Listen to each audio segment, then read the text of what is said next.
10,000 రూపాయల వేతనం తీసుకుంటున్నా 10-25కు కొందరు పోలీసులు కక్కుర్తికి పాల్పడుతున్నారు. నెల్లూరు జిల్లా నెల్లూరు రూరల్ మండలం నరుకూరు సెంటర్లో రాత్రి సమయాల్లో కొందరు పోలీసులు నగదు వసూళ్లకు పాల్పడుతున్నారు. నెల్లూరు జిల్లా నెల్లూరు రూరల్ మండలం నరుకూరు సెంటర్లో రాత్రి సమయాల్లో కొందరు పోలీసులు నగదు వసూళ్లకు పాల్పడుతున్నారు. మీడియాను చూసి పరుగులు తీశారు. నరుకూరు సెంటర్లో కొంతకాలంగా పోలీసులు వసూళ్లకు చిరు వ్యాపారులు బెంబేలెత్తిపోతున్నారు. శాంతి భద్రతను చూడాల్సిన పోలీసులు చిల్లర కోసం దిగజారిపోతున్నారు.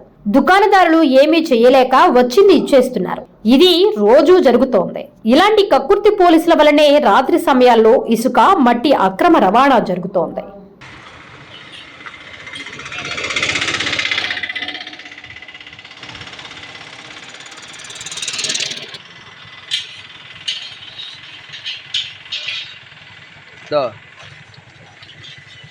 ఎందుకు వాళ్ళకి డబ్బులు తీసుకున్నావు? ఎందుకు డబ్బులు తీసుకున్నావు? ఆయన కాడ ఎందుకు తీసుకున్నారా?